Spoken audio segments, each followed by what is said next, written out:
Bonjour tout le monde. Ça y est, on est début juin et là, eh bien, les chaleurs commencent à s'installer. Alors qu'est-ce que j'ai fait cette semaine? On va parler tutorage de tomates, on va parler récolte, car ça y est, hein, on commence à récolter. Bon, moi les récoltes se font depuis début de l'année avec les salades, puisque j'en ai eu depuis janvier, vu que j'avais mis sous tunnel. Mais les baies, les petits fruits comme les groseilles, les cassis, là je commence à les récolter. Les pommes de terre également, donc ça on va voir tout ça ensemble. Et puis je vais vous montrer donc les différentes petites choses que j'ai faites cette semaine. Allez, c'est parti!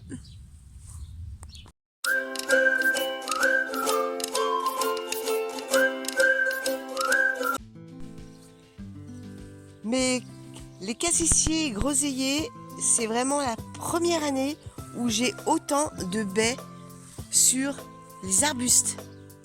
Alors là, vous voyez les groseilles. Donc j'ai deux variétés, une rose et une rouge. Les cassis que vous voyez ici. Alors j'ai commencé à en récolter hier. Je vais continuer. Et avec ça, je vais faire du sirop de cassis. Regardez-moi toutes ces groseilles. C'est trop bien. Donc avec ça, je vais pouvoir faire des sirops. Sirop, gelée, confiture. C'est vraiment trop bien. C'est vraiment la première année qui commence à donner. Regardez les cassis. Et j'ai encore des groseilles ici.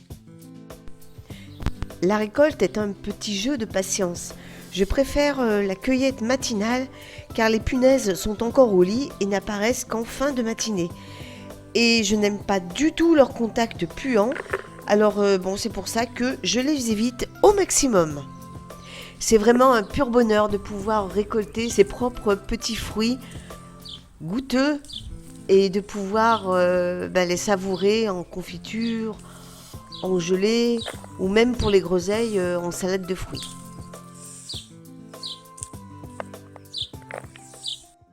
Restons dans les récoltes avec les pommes de terre.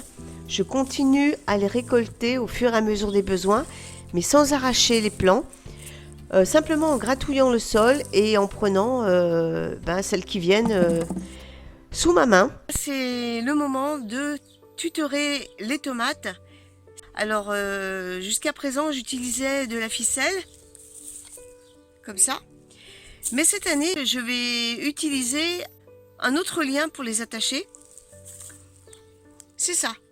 C'est des liens d'attache souples. Je vais vous montrer comment je procède. Je coupe un morceau. Hop. Et je viens, toujours dans le même principe, je fais d'abord un nœud au poteau. Et ensuite je viens accrocher la tige sans serrer. Il faut qu'il y ait du mou, du lest. Car en cas de grand vent, le pied peut bouger et ne risque pas de se casser. Ou alors quand il grossit, il a la place de pousser. Alors, je vous remontre comment je fais. Je fais un nœud autour du piquet. Et je viens attacher ensuite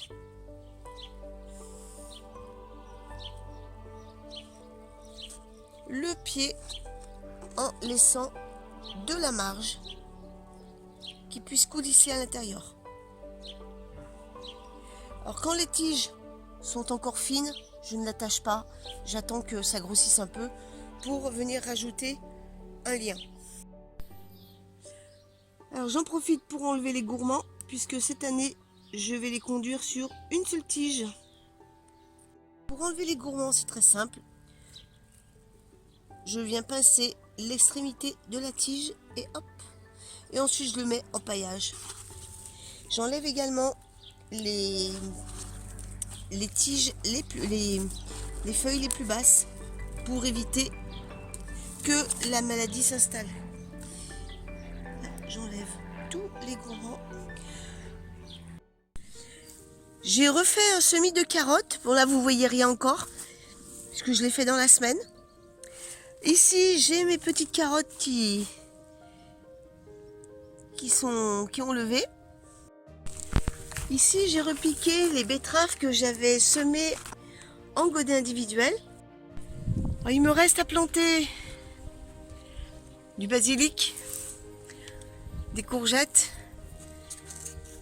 des pieds de blettes qui est bien développé. Il me reste encore les choux, des cosmos. Ça c'est l'estragon de Russie qu'il va falloir que je trouve une place. Bon là j'ai des salades qui sont en attente, elles sont encore petites donc je les laisse. J'ai encore des poivrons, une tomate mais je sais pas où les mettre. Donc c'est toujours en attente. Là j'ai encore une belle du jour que j'ai oublié de planter. Et j'ai les poireaux, donc ceux-là de toute façon pas avant juillet.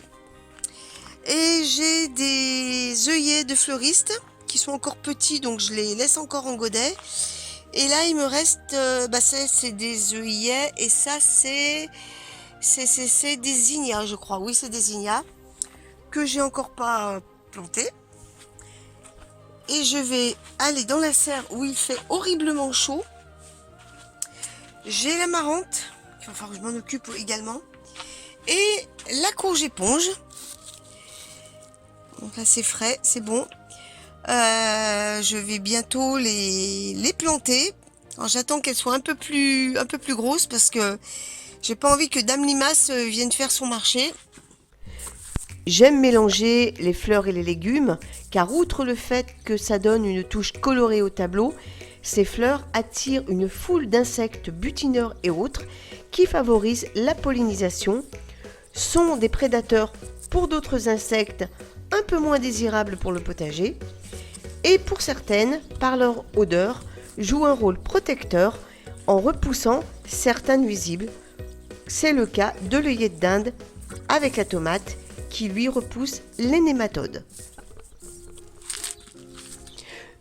Je voulais terminer l'allée que j'avais commencé dans la vidéo précédente. Et bien c'est chose faite, moi j'aime pas laisser traîner les choses. Donc voilà, ça y est, j'ai mes 2 allées de chaque côté de mes arbustes. Tous les après-midi, autour des bassins, il y a une vraie danse. Il y a beaucoup de monde qui viennent boire l'eau, des guêpes, mais aussi des libellules.